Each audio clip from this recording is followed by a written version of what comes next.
Abu தர்தா, உம்மு தர்தா ரலியல்லாஹு அன்ஹுமா, இந்த ரெண்டு பேரும் சிறந்த கணவன் மனைவி. உம்மு தர்தா ரலியல்லாஹு அன்ஹா அல்லாஹ்வுடைய தூதர் ஸல்லல்லாஹு அலைஹி வஸல்லம் உடைய பெரும்பான்மையான பிரயாணங்கள் இருக்க ஆசைப்பட்டாங்க மார்க்க கல்விக்காக. ரெண்டு பேரும் இந்த தீனோடு தன்னை இணைத்துக் கொள்வதற்கு அவ்வளவு போராடினார்கள். சிறந்த கணவன் மனைவியாக அதற்கு பிறகு வாழ்ந்து காட்டினார்கள், கடமைகளை நிறைவேற்றி. அபூ தர்தா ரலியல்லாஹு அன்ஹு அவர்களுடைய மரண நேரம் வருகிறது. உம்மு தர்தா ரலியல்லாஹு அன்ஹா அபூ தர்தா அவர்களுடைய அருகில் இருக்கிறாங்க. அப்போ சொல்கிறாங்க அவங்களுடைய மரண நேரத்தில் தன்னுடைய கணவனை பார்த்து, என்னுடைய கணவரே, இந்த துன்யாவுடைய வாழ்க்கையில் என்னை பெண் கேட்டு என்னுடைய வாப்பாட்ட போய் நின்னீங்க. நீங்கள் என் வாப்பா உங்களுக்கு என்ன திருமணம் முடிச்சு கொடுத்தாரு. அல்லாஹ் இடத்துல நான் துஆ செய்கிறேன், சொர்க்கத்தில் அல்லாஹ் எமக்கு திருமணம் செய்யணும்னு சொல்லி, சொர்க்கத்திலையும் நம்ம கணவன் மனைவியாக வாழ வேண்டும் என்று அதற்காக உங்களுக்கு நான் வாக்கு கொடுக்கிறேன்.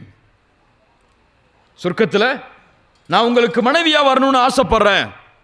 இந்த உலகத்தில் எப்படி இருந்தோமோ அது போல சொர்க்கத்திலையும் நீங்க என்னுடைய கரத்தை பிடிக்கணும்னு ஆசைப்படுற அப்படின்னு சொல்றாங்க.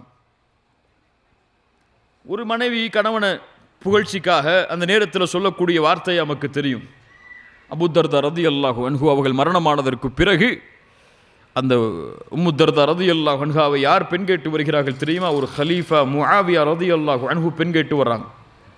முஆவியா ரலியல்லாஹு அன்ஹு அவர்களுக்கு சொல்லி அனுப்புகிறாங்க, உண்மையான காதலை பாருங்கள், கணவனை அவர்கள் உண்மையாக நேசித்த விதத்தை பாருங்கள், வாழும் பொழுதும் மரணித்ததற்கு பிறகும் இல்லை, நான் ஒருபோதும் உங்களை இந்த துன்யாவில் நான் திருமணம் செய்ய முடியாது, அபூ தர்தாவை சொர்க்கத்திலே நான் திருமணம் செய்வதாக வாக்களித்து விட்டேன், இன்ஷா அல்லாஹ், அதற்காக நான் இந்த துன்யாவிலே உங்களோடு என்னால் இணைய முடியாது.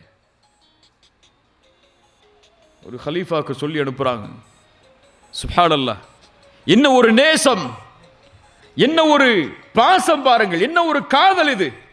இதுவல்லவா எமக்கு முன்மாதிரி காதலாக முன்வைக்கப்பட வேண்டும்.